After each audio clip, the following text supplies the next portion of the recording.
찬송가 206장 찬양하겠습니다. 찬송가 206장입니다.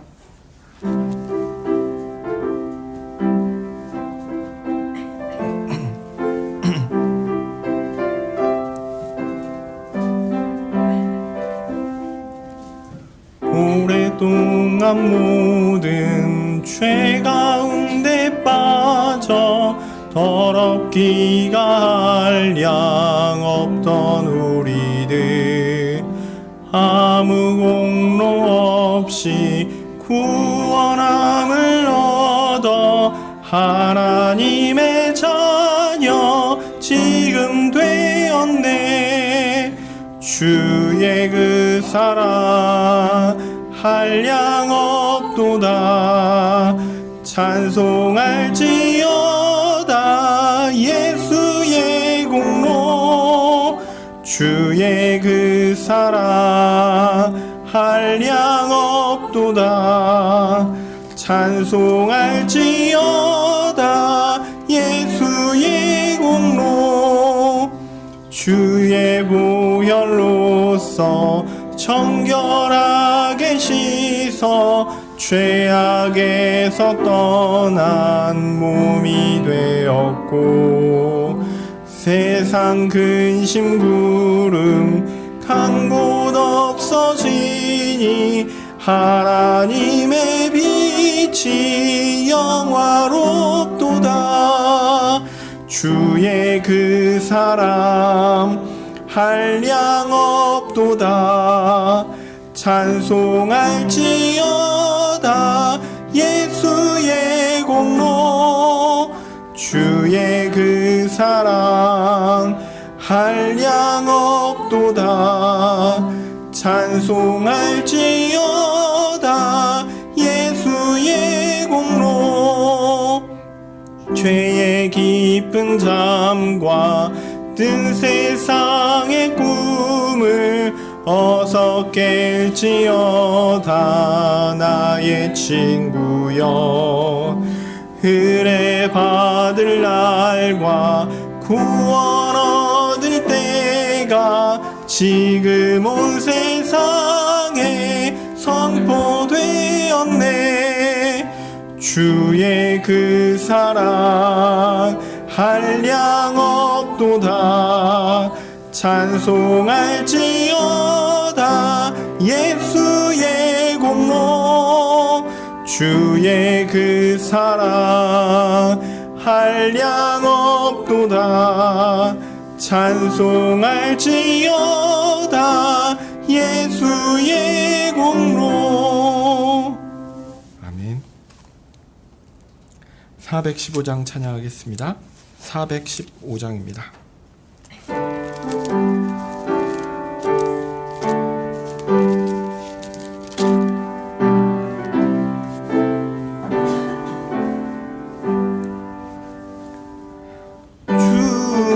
없이 살 수 없네. 죄인의 구주여. 그 귀한 보배 피로 날 구속하시니 구주의 사랑으로 흘리신 보혈이 내 소망 나의 위로 내 영광 됩니다. 주 없이 살 수 없네. 나 혼자 못 서리. 힘없고 부족하며 지혜도 없으니 내 주는 나의 생명 또 나의 힘이라. 주님을 의지하여 인하여 지혜를 얻으리. 주 없이 살 수 없네. 내 주는 아신다. 내 영의 깊은 간구 마음의 소원을 주밖에 나의 마음을 네 알아주리요. 내 마음을 위로하사 평온케 하시네. 주 없이 살 수 없네. 세월이 흐르고 이 깊은 고독 속에 내 생명 끝나도 사나운 풍랑일 때 날 지켜주시고 내 곁에 계신 주님 늘 힘이 되시네. 아멘.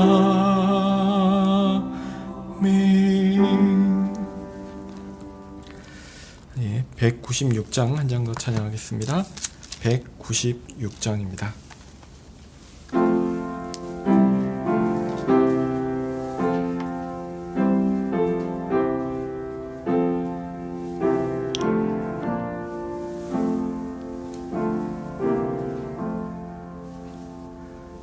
날 구원하신 예수를 영원히 찬송하겠네. 저 죄인 어서 주께 와 죄 사유하심 받아라. 구하라 주실 것이요 찾으라 얻을 것이라.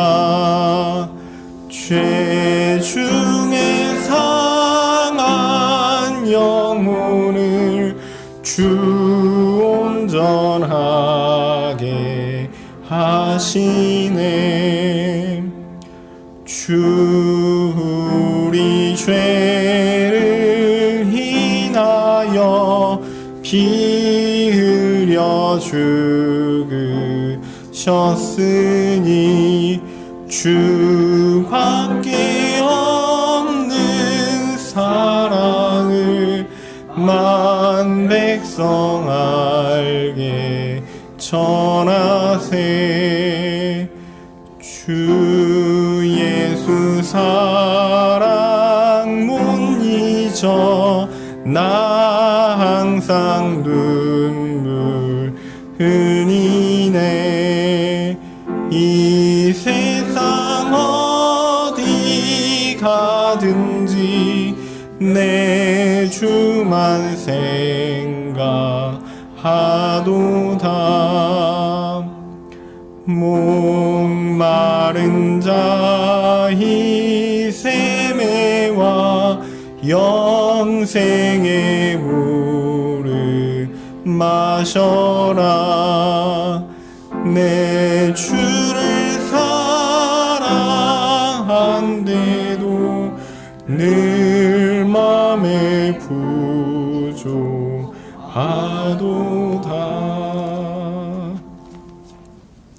다 함께 사도신경으로 우리의 신앙을 고백하겠습니다. 전능하사 천지를 만드신 하나님 아버지를 내가 믿사오며 그 외아들 우리 주 예수 그리스도를 믿사오니 이는 성령으로 잉태하사 동정녀 마리아에게 나시고 본디오 빌라도에게 고난을 받으사 십자가에 못 박혀 죽으시고 장사한 지 사흘 만에 죽은 자 가운데서 다시 살아나시며 하늘에 오르사 전능하신 하나님 우편에 앉아 계시다가 저리로서 산 자와 죽은 자를 심판하러 오시리라. 성령을 믿사오며 거룩한 공회와 성도가 서로 교통하는 것과 죄를 사하여 주시는 것과 몸이 다시 사는 것과 영원히 사는 것을 믿사옵나이다. 아멘. 거룩하신 하나님, 세상은 참 어지럽고 참 혼돈하며 하나님의 의가 이 땅 가운데 없는 것 같고 참 우리의 소원대로 되는 일들이 없으며 또한 우리가 바라는 대로 모두가 건강하고 잘 되고 모든 일들이 참 우리의 소원대로 이루어지기를 바라나 정작 그러한 일들은 잘 이루어지지 않고 몸은 아프고 또한 우리의 소원대로 참 생명이 이어지지 않으며 또한 세상에 올바른 일들이 가득하기를 소원하나 온갖 마찰과 갈등과 아픔만 가득하고 참 이 세상이 과연 우리가 살 수 있을까? 이 세상이 우리가 정말 의지하고 참 바랄 수 있는 것이 무엇이 있을까? 의심이 들 정도로 혼돈이 될 때가 너무 많습니다.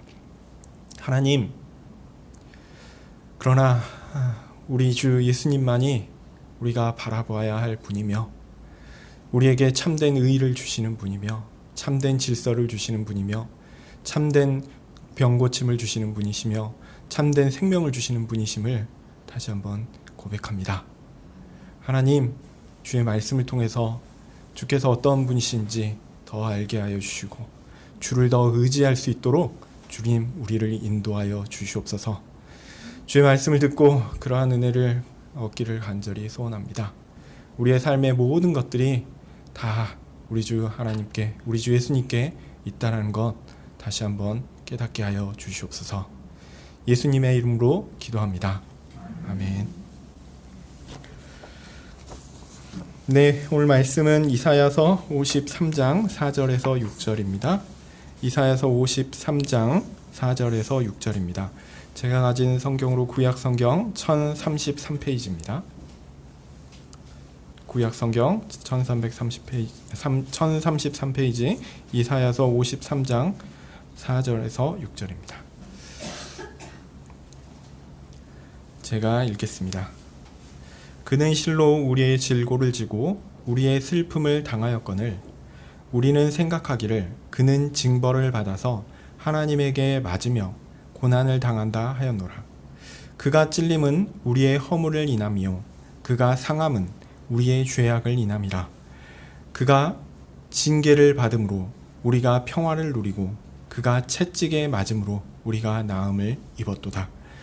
우리는 다 양 같아서 그릇 행하여 각기 제 길로 갔거늘 여호와께서는 우리 무리의 죄악을 그에게 담당시키셨도다. 아멘. 네, 계속해서 기독론의 주제에 대해서 살펴보고 있습니다.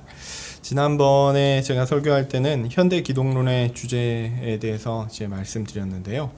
계몽주의의 영향을 받아서 성경의 신적 권위, 하나님께서 성경을 계시하셨다라는 그 신적 권위를 부정하는 흐름이 주요한 전제가 되었다라고 할 수 있습니다. 그나마 보수적인 입장에서 이렇게 바라볼 수 있는 것은 하나님이신 예수님께서 사람이 되신 것에 대해 하나님의 속성의 일부를 비우셨다라고 생각하는 케노시스 기독론이 있다라고 말씀드렸죠. 그런데 그거보다 좀 더 많이 자유로운 입장은 예수님에 대해 진술한 복음서와 서신서의 기록들이 2000년 전에 이 땅에 살았던 예수라는 사람에 대해 정확하게 기록한 것은 아니다라고 단정하는 것에서 나왔습니다. 특히 복음서와 서신서가 관점이 다르다, 그들이 가진 어떤 관심이 다르다라고 가정을 하고 그 다른 관심들을 발견하려고 했죠. 그래서 복음서들의 특징에 따라서 각 문서의 전통을 가진 공동체가 존재한다라고 가정합니다. 그래서 요한복음을 받은 공동체는 요한 공동체, 마태복음을 받은 공동체는 마태 공동체, 뭐 이런 식으로 구분을 합니다. 혹시 뭐 신학교 수업을 들어보신 분들은 그런 이야기를 또 들으실 수 있을 겁니다. 이에 대해 진지한 학문적 논의를 이런 식으로 가정을 하고 시작하는 사람들이 그 계몽주의에서 전통한 좀 더 자유로운 입장에 계신 분들이 그렇다라고 할 수 있습니다. 이 주제를 예수님과 관련해서 진짜 예수라는 사람이 누구이고 어떤 사람인가, 어떤 삶을 살았는가, 이걸 재구성해 보려는 사람들이 있었습니다. 예수라는 사람이 2000년 전에 살았는데 그에 대해서 잘못된 기록들이 있으니 그 거짓 기록들을 배제하고 삭제한 상태에서 다시 재구성해서 진짜 예수라는 인물은 누구였을까라는 것을 찾아보려는 시도였습니다. 그 운동을 예수 전기 운동, 그러니까 예수님에 대한 위인전을 쓰는 거죠. 이런 것이라고 말씀드렸습니다. 그들은 새롭게 신뢰할 만한 다른 자료를 가지지 않은 상태에서 자신들이 가진 자료, 뭐죠? 성경이죠. 성경을 신뢰할 수 없다라고 단정짓고 자신들의 기준에 따라서 그 성경의 장르와 주제를 따라 분류하고 또 이 장르와 주제를 따라 분류할 때 어떤 집단의 선입견들이 들어왔을 부분은 이거야, 이런 식으로 하면서 이렇게 하나하나씩 지워나가고 빼나가고 또 보충해 가기도 하고요. 이런 식으로 해서 진짜 자료를 찾을 수 있다라고 생각했습니다. 그런데 말씀드렸듯이 그것은 그저 상상일 뿐입니다. 어떻게 한정된 자료를 가지고, 우리가 가지고 있는 예수님에 대한 자료는요, 사복음서가 다예요, 사실은. 아니, 서신서도 있죠. 어쨌든 이 성경이 답니다. 근데 이 성경이 단데 성경을 배제하고 나서 다른 새로운 자료도 없는 상태에서 이걸 재구성한다? 이건 말이 안 되는 거거든요. 상상한 거죠. 어떻게 한정된 자료를 가지고 그 자료들의 통일성을 부정하면서 자신만의 상상으로 이 자료들이 어떻게 생성되었는가, 또 이 자료들이 생성된 목적과 과정은 무엇일까, 이런 것을 추론해 난다는 말이죠. 이건 말이 안 됩니다. 그 결과물들은 결국 그 연구자의 주관적 관심을 반영한 것일 뿐이고요, 그들이 추구하는 바를 투영해서 보여주는 결론입니다. 그래서 예수님이 이렇게 이런 윤리적인 삶을 살았고 어떤 혁명적인 일을 하셨고 뭐 이런 식으로 상상해내서 이렇게 설명하는 겁니다. 그들은 성경이라는 옛날 자료는 믿을 수 없다라고 이야기하면서 자신들의 상상에서 나온 결과는 진실하다라고 주장하고 있는 셈입니다. 네. 이것도 물론 뭐 유행이 한참 지나가지고 그렇게까지 이제 강력하게 주장하는 사람은 좀 드물긴 하는데요. 하여튼 이런 현대 신학자들의 기독론적 관심은 온전히 예수님은 사람이다, 즉 사람인 예수님에 초점을 맞추었습니다.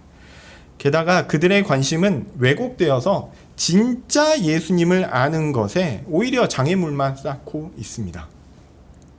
대학 때 이제 친구랑 같이 얘기하면서 이제 마커스 제이보그라고 그 조금 자유로운 분이 있거든요. 그분에 대해서 친구가 얘기하면서 저도 그 책 읽어봤는데 조금 황당하고 이상했거든요. 근데 그 친구가 아주 이렇게 보수적인 사람이라고 괜찮은 것 같다고 얘기하더라고요. 나중에 보니까 이게 아닌데 예, 잘 모르면 헷갈릴 수 있습니다. 예. 그런 경우가 많습니다. 예. 우리는 다시 성경이 가르치는 예수님으로 돌아가야 합니다. 성경의 자료는 그들이 생각하는 것처럼 충돌하지 않습니다. 오히려 통일된 신학을 가지고 있습니다. 믿을만 합니다. 아니, 상대적으로 비교해도요, 어떤 다른 자료들보다 훨씬 신뢰도가 있습니다. 더하여 우리에게 예수님의 존재와 사역에 대해서 필요한 정도로 분명하게 알려주고 있어서 이 자료들은 굉장히 좋습니다. 그래서 우리는 성경에 기반한 성경적 기독론을 세워야 합니다. 네. 그리고 제가 여러 차례 기독론의 주제를 이렇게 어떻게 사람들이 다루었는가를 역사적으로 쭉 오랫동안 6번 했더라고요. 6번에 걸쳐서 이렇게 말씀을 드렸는데 이 주제의 결론은 오히려 단순합니다. 뭐냐면 예수님은 하나님이시고 또한 사람이시다라는 겁니다. 이게 성경적 기독론입니다.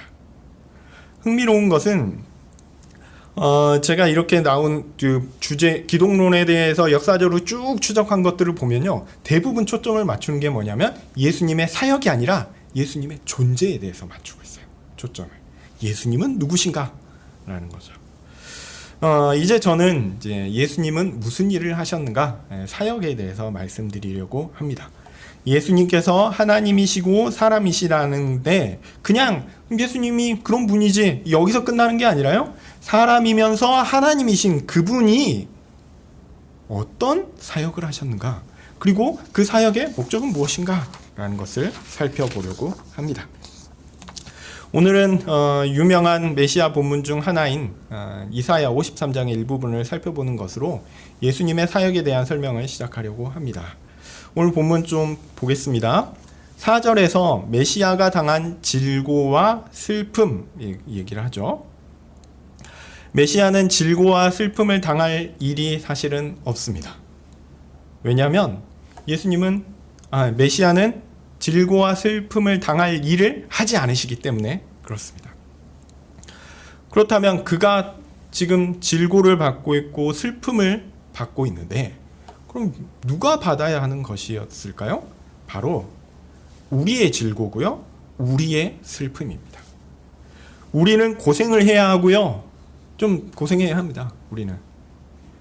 우리는 슬픔을 겪어야 됩니다. 우리는 그런 사람입니다.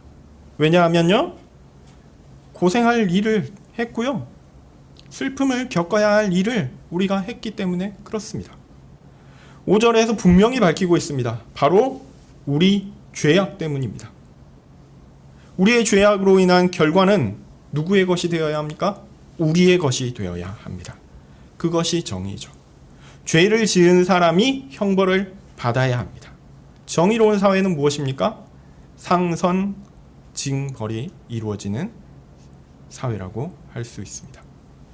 사회가 정한 규범을 지킨 사람에게는 그에 대한 칭찬과 상을 받고, 규범을 어긴 사람은 그 규범을 어긴 것에 대한 정당한 꾸짖음과 형벌을 받아야 합니다. 이게 이루어지지 않으면 그건 불의한 사회입니다.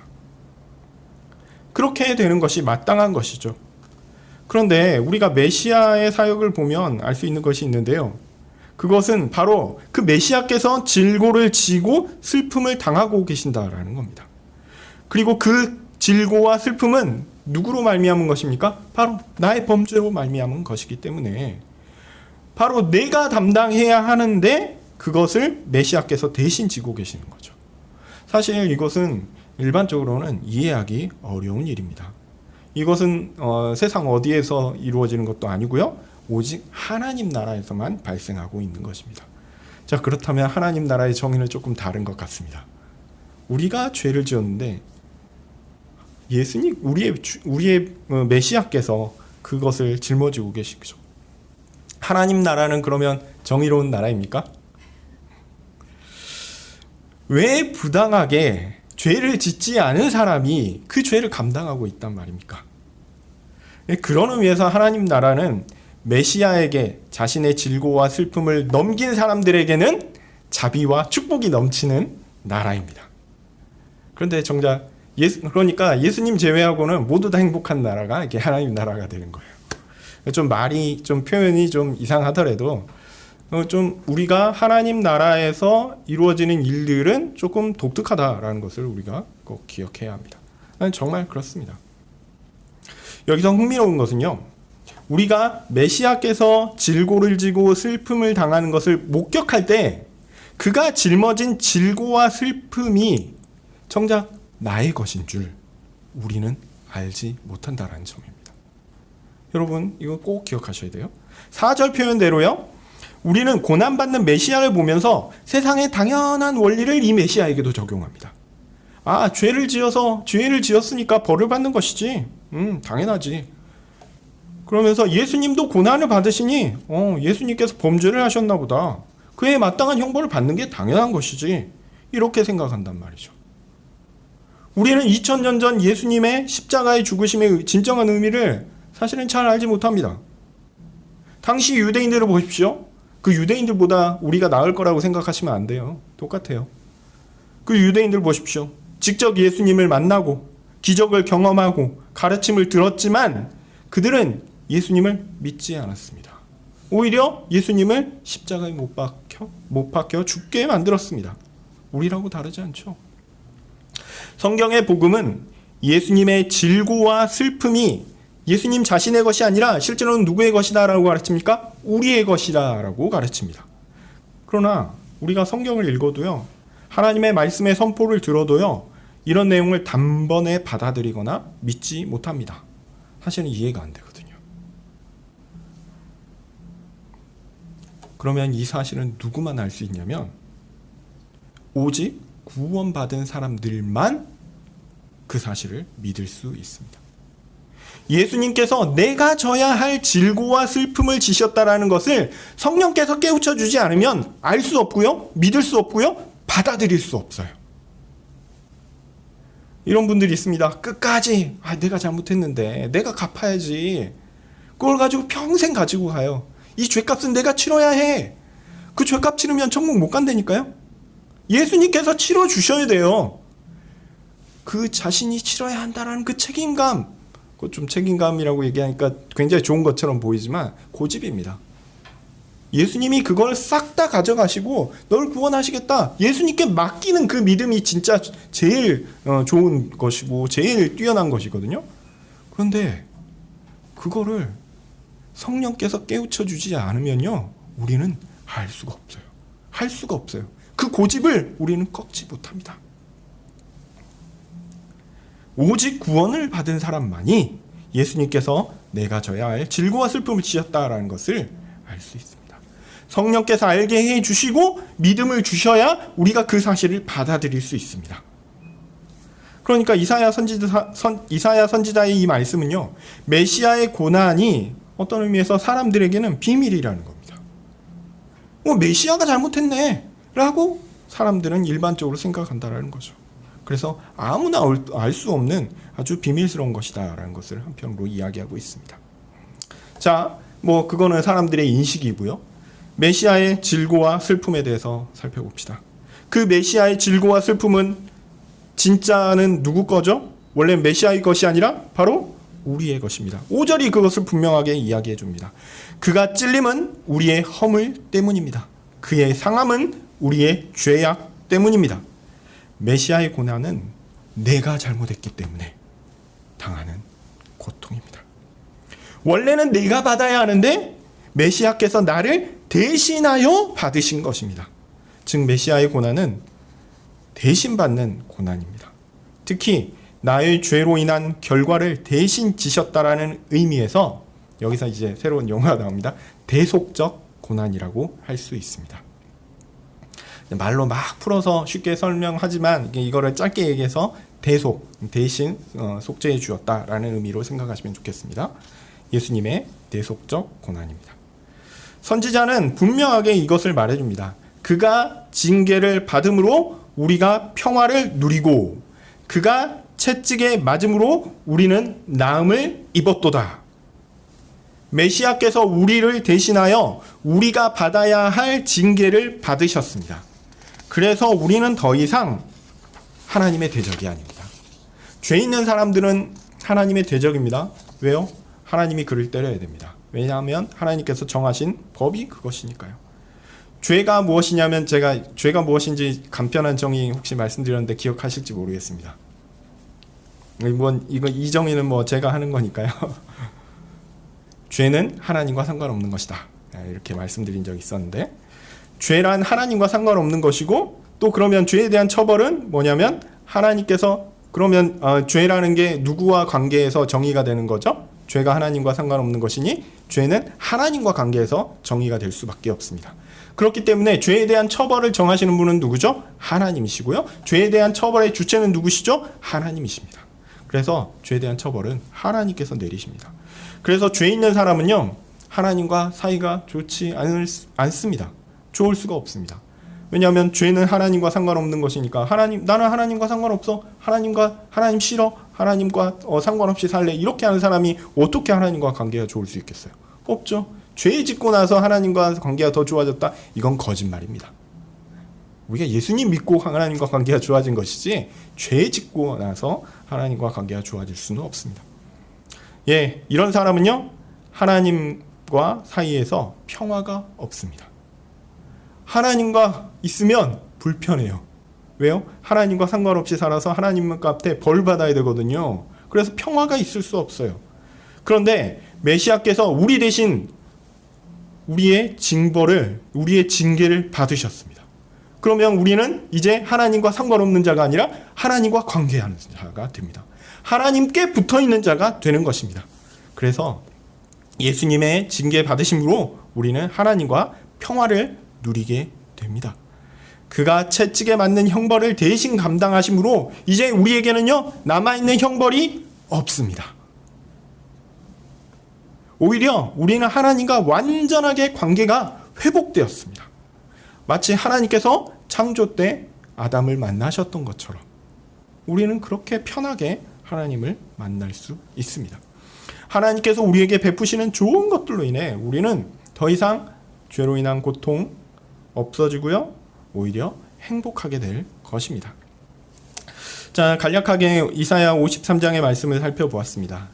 제가 새롭게 해석한 것도 아니고 여러분들이 쭉 읽어보면 그렇지라는 거 생각하실 만한 내용들을 그냥 제가 쭉 다시 말씀드렸습니다. 이 본문이 가르쳐주는 바는 무엇입니까? 바로 메시아의 사역이 우리를 대신하여 죄의 형벌을 당하시는 그 사실입니다. 메시아, 곧 예수님의 사역의 핵심은 뭐냐면 바로 우리를 대신하여 십자가에 달려 죽으심으로 죄의 형벌을 대신 치러주시는 것에 있습니다. 물론 이에 더해서 의를 행하심으로 의의 상을 주신 부분도 있습니다만 이 부분은 다음에 살펴보도록 하겠고요. 어쨌든 예수님의 사역의 핵심은 대속 사역입니다. 대신 죄를 사해주는 대속 사역에 있습니다. 이제 좀 정리해서 조직적으로 좀 말씀드리려고 합니다. 우선 우리는 성경의 교훈의 기초에서 모든 일들을 살펴보아야 합니다. 예수님은 누구신가에 대한 성경적 교훈은 분명하죠. 말씀드렸듯이 예수님은 하나님이시고 사람이십니다. 복음서든 서신서든 이런 시각에서 벗어나는 견해는 하나도 없습니다. 우리는 성경이 가르치는 것에 분명한 일치가 있음을 확인합니다. 다만 성경을 하나님의 말씀으로 믿지 않는 사람들 가운데 자신의 목적을 위해서 일부 본문을 과도하게 곡해하여 잘못된 견해를 주장하기도 했습니다. 이런 사람들의 가장 큰 문제는요, 다른 게 아니라 성경을 하나님의 말씀으로 믿지 않는다는 사실입니다. 사실 이게 제일 중요합니다. 신학자들의 견해들, 저도 현대신학을 이제 이번 학기에 강의하면서 느낀 건데, 신학자들의 견해를 막 이렇게 세부적으로 얘기하고 어떤 철학적 견해를 받았고 이 영향이 어떻게 돼서 이렇다, 이런 입장이다, 이런 입장이다, 성경에 대한 입장은 어떻고 교회에 대한 입장은 어떻고 이런 식으로 얘기를 하는데요, 솔직히 재미없습니다. 왠지 아십니까? 쉽거든요. 이 사람들의 입장을 정리하는 건요. 이 사람들은 성경을 하나님의 말씀으로 믿지 않아요. 그러니까 다른 견해를 갖고 와서 그 견해를 기초로 성경에서 나온 이야기들을 하나하나 정리하는 거예요. 그래서 솔직히 현대신학을 저도 강의하면서 또 다음에 또 기회가 되면 또 강의를 해야 되겠지만 별로 소득이 없습니다. 안타깝게도. 근데 학생들은 되게 재밌어합니다. 왜냐하면 이게 요즘 들리는 얘기들, 교회 속에서 들리는 얘기들의 근거를 이야기해 주거든요. 예를 들면 교회 가운데 어떤 이야기가 많이 나도는데 그 이야기를 한 사람이 누구지? 이런 식으로 알려줍니다. 알려주는 수업이어가지고 학생들은 매우 즐거워하나 실제로 성경을 연구하는 데 있어서 그렇게 크게 도움이 되지는 않습니다. 네. 어쨌든 그렇고요. 성경이 하나님의 말씀이다. 요게 제일 중요한데 현대신학자들 가운데 많은 사람들이 성경을 하나님의 말씀으로 믿지 않기 때문에 그들의 그 신학적 입장을 살펴보는 것은요, 솔직히 좀 참 안타까운 일입니다. 그리고 예수님에 대해 성경이 가르치는 통일된 입장은 뭐냐면 말씀드렸듯이 예수님께서 참 하나님이시고 사람이시라는 거죠. 이것이 바로 성경 해석의 결과입니다. 그리고 동시에 성경 해석을 위한 울타리가 됩니다. 그래서 여러분 성경을 읽으실 때요, 예수님 어떤 분이셨지? 예수님 무슨 일을 하셨지? 이런 식으로 찾아보십시오. 찾아보실 때 이거 보면서 예수님 하나님이 아니신 것 같은데? 예수님이 사람이 아니셨나? 이런 생각이 들 때, 맞아. 유 목사가 이상한 얘기 했지. 울타리라는 걸 얘기했는데, 예수님이 하나님이시고 사람이시다는 게 우리 성경 해석의 바른 결과임과 동시에 성경 해석의 울타리다라고 얘기했다는 걸 꼭 기억하시면 좋겠습니다. 요걸 벗어나지 않으시면 좋겠어요. 세부적인 성경 해석에서는 솔직히 얘기해서 저도 그렇고요. 모두가 완벽하지 않기 때문에 일부 잘못 해석하는 경향이 있을 수 있습니다. 있어요.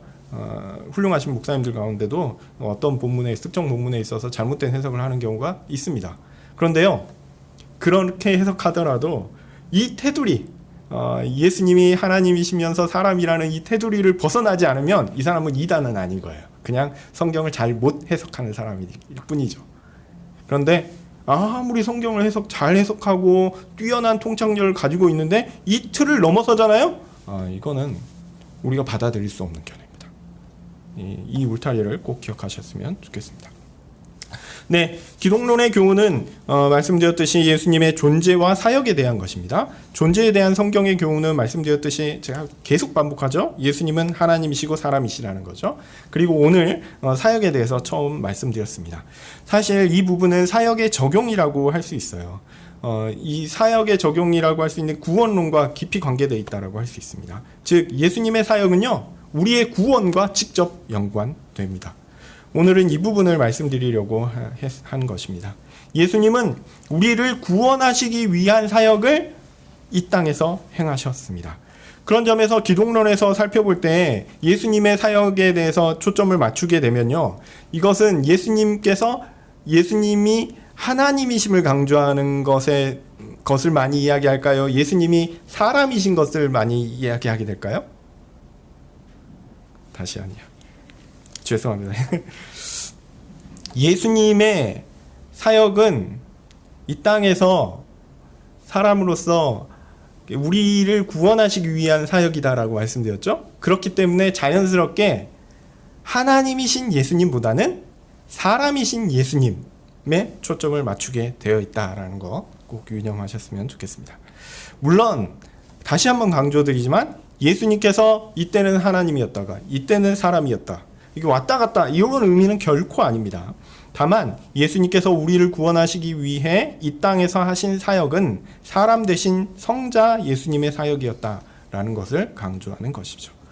즉 예수님의 구원 사역은요, 사람이 감당해야 하는 일이었습니다. 이 부분도 꼭 기억하셨으면 좋겠습니다. 예수님께서 하나님이시니까 십자가에서 예수님께서 죽으신 것은 하나님께서 죽으신 것과 다름없다라고 생각하는 사람들이 있습니다.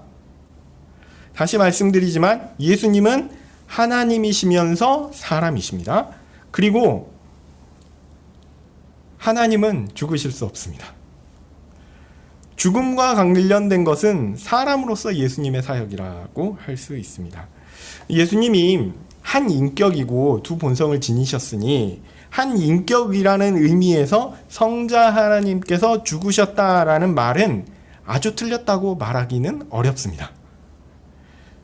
그런데 그렇다고 해서 그것을 이런 좀 은유적인 표현을 넘어서 삼위일체 하나님이 죽으셨다, 혹은 삼위일체도 괄호치고 성부 하나님으로 해석하게끔 만들어 놓고 하나님이 죽으셨다, 십자가에서 죽으셨다, 이렇게 말하는 것은요, 선을 넘어도 한참 넘은 겁니다. 괜히 오해를 불러일으키는 말을 우리는 일부러 할 필요는 없죠. 그런데 자기는 그런 의도로 한 게 아니야 라고 얘기하면서 계속 그 얘기를 오해가 되게끔 막 얘기를 하는 거예요. 그건 의도적인 겁니다. 이런 사람들이 있는데요, 이건 잘못됐죠. 예수님의 죽으심은요, 한 사람의 죽음으로 보는 것이 맞습니다. 그런데 이제 아이러니하게도 그 죽음을 당하신 분이 하나님이시기도 하다라고 이야기할 수는 있겠습니다. 자, 이제 예수님의 사역에 대해서 대표적인 것들을 말씀드리면, 예수님의 사역의 대표적인 것은 그의 죽으심입니다. 오늘 살펴본 바와 같이 예수님의 죽으심은요, 대속적 죽으심입니다. 예수님은 죄가 없습니다. 그리고 예수님은 우리의 죄를 대신하여 죽으셨습니다. 이 내용이 왜 중요한지 이제 말씀드리려고 하는데요. 우리가 사람 대신 예수님에 대해서 신앙 고백을 할 때 중요한 내용들이 있습니다. 바로 예수님의 특별한 출생에 대한 내용입니다. 남자와 여자의 결합으로 아기가 태어나는 것은 당연한 이치죠. 누구도 여기에서 예외가 없습니다. 유일한 예외가 바로 예수님입니다. 이것을 웨스트민스터 소유리 문답 16문에서는 보통 생육법이라고 표현을 하는데요. 첫사람 아담과 하와를 제외하고는 다 이런 방식으로 태어납니다. 아담은 하나님께서 직접 빚으셨고, 그 다음에 하와는 아담의 갈비뼈를 취하여 이게 빚으셨다라고 되어 있고, 그 이후에 태어난 모든 후손들은 아담과 하와의 결합을 통해서 나오는 결과물이었습니다. 이렇게 태어난 사람들은 첫사람 아담의 영향을 받아서요, 죄인입니다. 태어나면서부터 죄인입니다. 이게 횡의 언약의 핵심이거든요. 아담은 모든 인류의 대표이고 그는 대표로서 하나님과 언약을 맺었고 그 언약을 깨뜨렸습니다. 그래서 사실 우리는 아담의 후손으로 아담과 함께 선악을 알게 하는 나무의 실과를 먹은 게 됩니다. 여러분 선악과를 안 드셔보셨죠?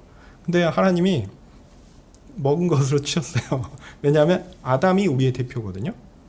마치 우리가 국가대표가 올림픽에 나가서 금메달 따면 대한민국 금메달이 올라가는 거하고 똑같습니다. 우리의 대표로서 아담이 그 일을 했고 범죄를 했고 그 범죄에 우리도 가담한 것이죠.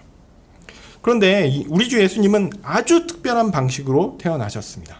남자와 여자의 결합을 통해서 태어나신 것이 아니라 우리는 알지 못하는 방식으로 성령으로 잉태되어 마리아를 통해 아기로 태어나셨습니다. 신기한 일이죠. 성령으로 잉태되었다라는 말을 정말 좀 해석하기 어렵거든요. 그래서 이제 세포로 해서 어떻게 막 이렇게 설명하려고 하는데 저는 그런 해석은 좀 별로라고 생각합니다. 이런저런 해석이 있는데 성령으로 잉태되었다라는 말의 깊은 의미는 뭐냐면 하나님께서 하신 일이라서 사람은 잘 알지 못한다, 이 말입니다. 성령 하나님이 하셨는데 내 어찌 알리요, 이겁니다. 난 잘 몰라. 근데 성령 하나님께서 하셨어. 그게 사실인데 어떻게? 이런 거죠. 제가 볼 때 성경 저자의 의도가 그것이라고 생각됩니다. 성령으로 말미암아 이루어졌다. 사람은 알지 못한다. 신비로운 일이지? 근데 그게 사실인 걸 어떻게? 하나님이 그렇게 하셨는데. 이런 거죠. 하여튼 예수님은 보통 생육법이 아니라 성령으로 말미암아 특별하게 태어나셨습니다. 이 특별한 출생은요, 의미가 있어요. 그러니까 아담의 후손은 이렇게 보통 생육법을 통해서 태어날 텐데 예수님은 그게 아니라 성령으로 말미암아 태어나셨죠. 그런 의미에서 아담의 후손과 구분됩니다. 그는 아담의 후손이 아니기 때문에 예수님은 원죄가 없으십니다. 그리고 예수님은 하나님이시죠. 죄가 뭐라고 말씀드렸죠? 하나님과 상관없는 건데 이분은 존재 자체가 하나님이에요. 그래서 죄를 지을 수 없어요. 하나님이신 분이 어떻게 하나님과 상관없어질 수 있겠어요? 자기 존재를 부인할 수 없잖아요. 예수님은 하나님이시기 때문에 죄를 짓지도 않으십니다. 이것이 우리가 믿는 기초입니다. 이런 이유에서 예수님은 마치 누구와 같냐면 아담과 같아요. 죄가 없었던 사람 아담과 같습니다. 그래서 예수님을 우리는 제2의 아담이라고 할 수 있습니다. 아담이 모든 인류의 언약적 대표가 되었던 것처럼 예수님은 자신이 구원하기로 선택한 사람들의 언약적 대표가 되는 거예요. 예수님은 그런 의미에서 은혜의 언약의 대표가 되셨습니다. 자, 이런 기초에서 우리는 사실 예수님께서 십자가에서 하나님의 진노를 받아 죽으실 때 예수님과 함께 십자가에 못 박혀 죽었습니다. 즉 우리는 예수님과 함께 우리의 죄의 형벌을 모두 받았습니다. 그리고 예수님께서 부활하실 때 예수님과 함께 그 죽음에서 다시 부활했습니다. 이것이 대속결입니다. 우리가 아담과 같이 죄를 지어 하나님의 진노를 받아 죽게 되었지만 예수님과 같이 죄의 형벌을 치르고 다시 살아 의의 상급을 받게 된 것입니다. 예수님이 그 일을 대신해 주셨어요. 아니, 우리와 함께 해 주셨어요. 예수님의 대속적 죽으심은 우리를 향한 하나님의 죄 용서라는 결과를 낳았습니다. 하나님은 의로우신 분이라서 죄에 대해서 반드시 처벌하시는 분입니다. 이 세상에서 우리는 어리석어서 하나님의 처분을 잘 알지 못하고 회개하고 돌아오기를 원하시는 자비로운 하나님의 일하심을 오해해서 에이, 하나님 처벌 안 하시는 분인가 보다, 이렇게 생각하는 분들이 있습니다. 그건 잘못된 견해입니다. 하나님 반드시 처벌하십니다. 그러나 성경이 가르치는 바는 명확합니다. 하나님은 의로운 재판관이시고요, 그의 심판은 공정하고요, 완전하게 이루어질 것입니다. 이 땅 가운데 이루어지지 않는 것처럼 보인다고 좌절하지 마십시오. 우리의 눈은 그것을 하나님의 공의로우심을 보지 못하지만 하나님은 이 세상 가운데 공의로우신 분으로 모든 일들을 공정하게 다 처리하실 것입니다. 예수님의 대속적 죽으심은요, 우리에게 이 심판을 이미 완성했어요. 우리가 혹시나 긴장하면서 마지막 죽기 전에 회개 안 해가지고 그 남은 죄가 있어서 이걸 어떻게 처리해야 될까, 이런 고민 안 하셔도 됩니다. 미래로 미루거나 아니면은 죄의 형벌을 미래로 미루거나 아니면 형벌을 경감한 수준이 아니고요, 예수님은 완전히 모든 죄를 싹 다 없애버리셨어요. 하나님이신 예수님의 가치나 그의 일의 무한한 성격을 가지고 설명하는 것들이 많이 있습니다. 저도 그렇게 많이 설명했고요. 그런데 그거는 우리가 사람의 논리로 설명하려는 시도일 뿐이지 그것이 100% 확실하다라고 할 수는 없습니다. 그런데요, 100% 확신할 수 있는 기초가 있습니다. 바로 뭐냐면 성경입니다. 성경은요, 오늘 본문 말씀처럼 우리의 모든 죄가 다 사해졌다라고 이야기하고 있습니다. 이 본문뿐만 아니라 많이 있습니다. 그래서 예수님께서 재림하실 때 우리가 하나님의 공정한 심판대에서 받을 심판은 예수님의 십자가를 통해서 완전히 처리됐어요. 더 이상 고민할 필요가 없습니다. 그래서 이제 그 심판대 가면 그 심판대에 내 이름이 불릴 때 나는 이게 혹시 문제가 생기지 않을까 두려운 마음이 생길 것 같죠? 그럴 일 없습니다. 걱정하지 마십시오. 이미 다 처리가 되어서 오히려 그 심판대라는 의미 자체도 우리에게 희석되어 보일 겁니다. 이 땅의 삶에서 우리의 연약함 때문에, 부족함 때문에 죄를 벗어나지 못한 안타까움이 있죠. 그러나 그것도 다 하나님의 목적 가운데 있는 것이지 우리의 죄, 우리를 그 죄 때문에 우리가 처벌받거나 그렇지 않을 겁니다. 왜냐하고요, 이미 다 예수님이 처리해 버리셨거든요. 이미 다 처리했는데, 값을 다 치렀는데 그걸 왜 또 요구합니까? 하나님 불의하신 분이 아닙니다. 예수님이 다 처리했다니까요. 우리는 그리스도와 함께 죽고 그리스도와 함께 다시 산 그리스도와 연합된 사람들입니다. 곧 교회입니다. 더 이상 하나님은 우리에게 진노를 가지지 않으십니다. 우리는 예수님처럼 된 사람들이에요. 가끔 시편에 보면 이제 다윗이 너무나 담대하게 자신의 의로움을 얘기할 때가 있어요. 그럴 때는 좀 조심히 보셔야 됩니다. 이 사람이 행위로 의를 추구하나? 그렇다기보다 혹시 이 시편에서 메시아로서 혹은 하나님 교회 그리스도와, 그러니까 메시아와 완전히 연합되어서 하나님 앞에서 의로운 사람으로 있는 바로 그 교회 성도를 이야기하는 것 아닌가, 이렇게 한번 살펴보시면 좋겠습니다. 어쨌든 우리가요, 하나님 만날 때 오늘 죄 지었죠. 그렇지만 두려워하지 마십시오. 그 모든 죄를 다 누가 감당하셨다고요? 예수님 감당하셨고요. 하나님께서 우리를 보실 때 사실은 누구를 보시냐면 예수님을 보십니다. 예수님과 우리가 하나예요. 그래서 걱정하지 마십시오. 더 이상 하나님은 우리에게 진노를 가지지 않으십니다. 다만 우리의 현실적인 죄는 분명히 잘못된 것이죠. 어떻게 하면 됩니까? 그리스도를 더 의지함으로 회개하며 나아가면 됩니다. 하나님을 더 의지하라고, 예수님 더 의지하라고 우리에게 그 죄가 무엇인지를 보여주신 겁니다. 자, 예수님의 죽으심의 효과는 그렇다면 누구를 위한 것일까요? 모든 사람을 위한 것일까요? 아닙니다. 예수님의 죽으심의 효과는 오직 구원을 위해 선택받은 사람들만을 위한 것입니다. 예수님의 죽으심은 모든 사람들의 죄를 사할 만큼 충분한 가치가 있습니다. 그건 당연해요. 그건 모두가 인정합니다. 그러나 하나님은 그 효과를 오직 선택받은 사람들에게만 주시기로 작정하셨습니다. 이것을 구원의 작정, 곧 예정이라고 부릅니다. 하나님은 사랑이시니까 모든 사람의 죄를 용서하는 것이 당연하다라고 주장하는 사람들이 많이 있습니다. 많이 있는데요. 저도 그것을 주장하고 싶습니다. 그런데 성경은 그렇게 가르치지 않습니다. 성경을 여러분 읽어보시면요, 분명합니다. 성경에서는 교회를 위해 돌아가신 예수님, 교회를 구원하시는 예수님을 이야기합니다. 성경은 그것을 가르칩니다. 하나님이 사랑이시다는 말을 성경이 가르치는 것과 다른 방식으로 이해하고 있는데요, 사람들은 그것은 옳지 않습니다. 마치 하나님을 철부지 아이의 잘못된 투덜거림에 어쩔 줄 모르고 쩔쩔매는 그런 할아버지처럼 묘사하는 것은 옳지 않습니다. 나 주란 말이야, 구원 주란 말이야, 이런 식으로 매달린다고 해서 하나님이 다 주시나요?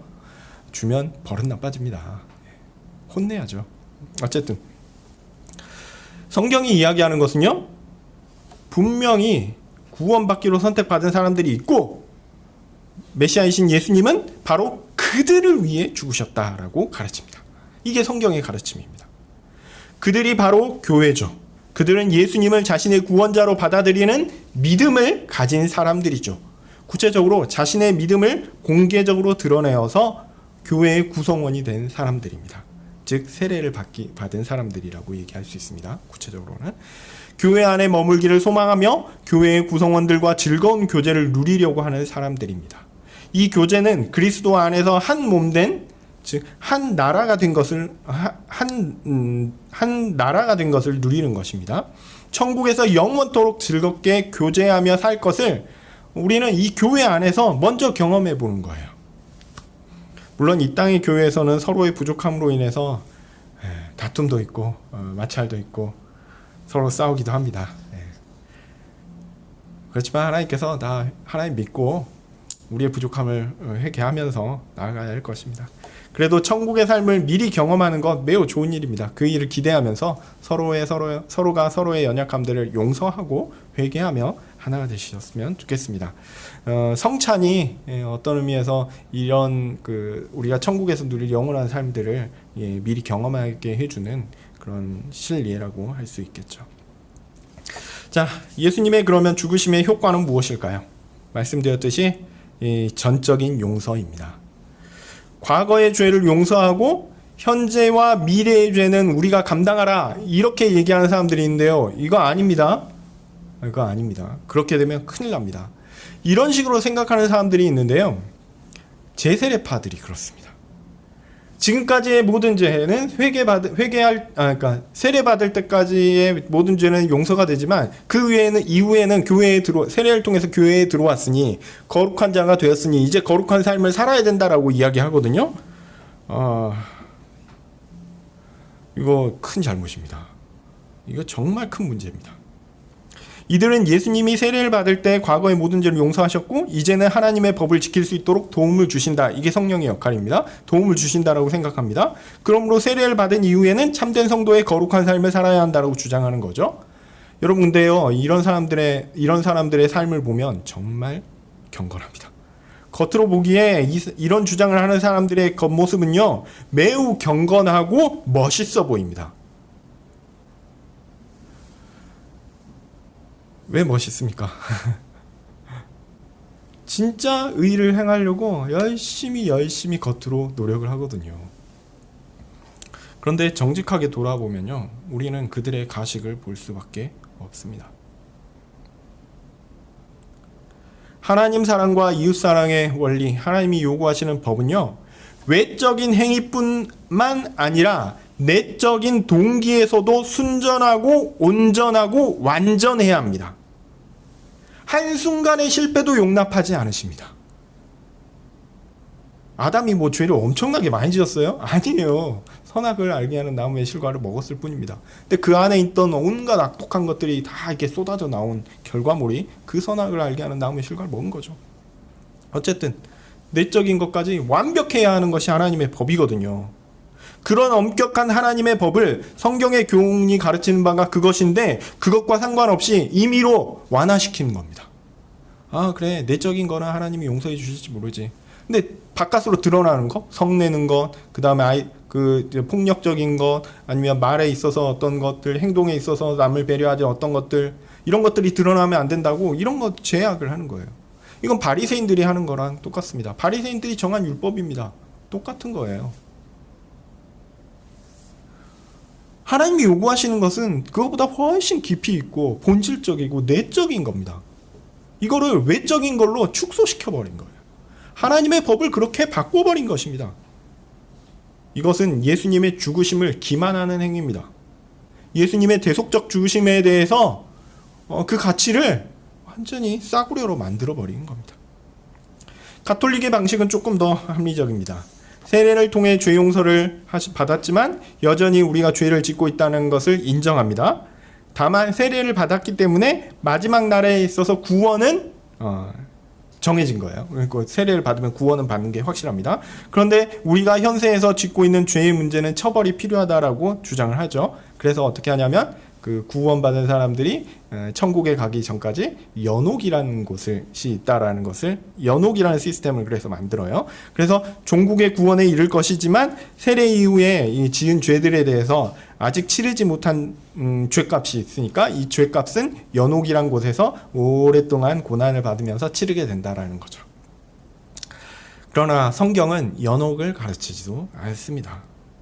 예수님의 죄 용서의 가치를 그렇게 가볍게 가르치지 않습니다. 이런 제세례파나 가톨릭 방식은요, 뭔가 이렇게 있는 것처럼, 뭔가 겉으로 볼 때 합리적인 것처럼, 좋아 보이는 것처럼 보일 수 있어요. 그러나 성경의 가르침은 그게 아니다라는 겁니다. 성경이 가르치는 거는요, 분명합니다. 예수님의 죽으심은 우리의 과거의 죄, 현재의 죄, 미래의 죄 모두 다 용서하십니다. 만약 그렇지 않다면 우리는 회개하지 말아야 돼요. 언제 회개해야 됩니까? 죽을 때. 네. 죽기 직전에 회개해야 돼요. 그때 세례 받아야 됩니다. 네. 그것이 가장 큰 축복이라고 생각해야 되겠죠. 근데 실상 아니잖아요. 그건 너무 당연한 얘기 아닙니까? 성경의 교훈은 우리가 예수님 믿을 때 완전히 죄 용서를 받았다라는 겁니다. 그리고 우리가 이 땅에서 비록 연약해서 죄를 짓고 있지만 예수님의 죽으심은 그런 모든 죄까지도 이미 다 감당하셨다라는 겁니다. 예수님이 다 우리 대신 죄값을 지시고 우리를 용서해 주셨습니다. 우리의 연약함에도 불구하고 우리가 하나님의 법을 따라 살려고 하는 것은 우리가 실패하고 아픈 가운데 있지만 그럼에도 불구하고 하나님의 말씀대로 하나님 사랑하고 이웃을 사랑하려고 노력하는 것은 구원을 얻기 위한 목적이 아닙니다. 오히려 천국에서 영원히 누릴 행복한 하나님 사랑과 이웃 사랑의 삶, 그것들을 이 땅에서 땡겨와서 미리 연습해 보면서 누리면서 한번 해보라는 겁니다. 영원한 복이 있는 천국에서 누릴 죄가 없는 복이 넘치는 영원한 삶을 미리 연습하고 누리게 하는 것이 그 목적입니다.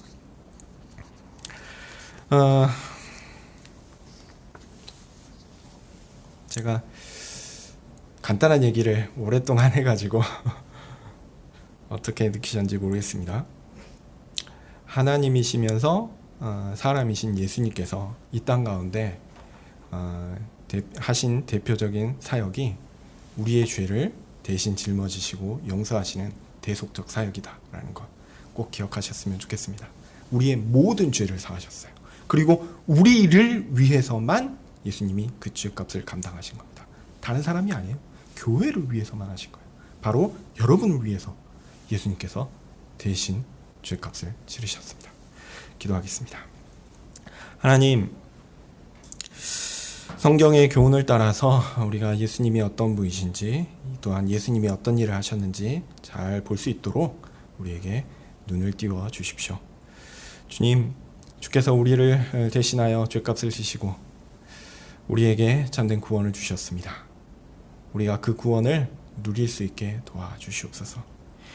우리의 부족함과 우리의 연약함은 주께서 우리에게 베푸신 그 구원이 얼마나 위대하고 놀랍고 뛰어난 것이며, 또한 그것이 우리에게 얼마나 복된 것인지 참 우리의 연약함으로 인해 참 우리가 깨닫지 못할 때가 너무 많은데, 하나님 우리의 부족함을 붙들어 주시고 우리에게 그 존귀함을 깨달아 알아 하나님께 나아갈 수 있게 도와주시옵소서. 주께 진정한 감사의 찬양을 드리게 하여 주시옵소서. 예수님의 이름으로 기도합니다. 아멘. 하늘에 계신 우리 아버지여, 이름이 거룩히 여김을 받으시오며 나라의 마옵시며 뜻이 하늘에서 이룬 것 같이 땅에서도 이루어지이다. 오늘날 우리에게 일용할 양식을 주옵시고 우리가 우리에게 죄 지은 자를 사하여 준 것 같이 우리 죄를 사하여 주옵시고 우리를 시험에 들게 하지 마옵시고 다만 악에서 구하옵소서. 대개 나라와 권세와 영광이 아버지께 영원히 있사옵나이다. 아멘.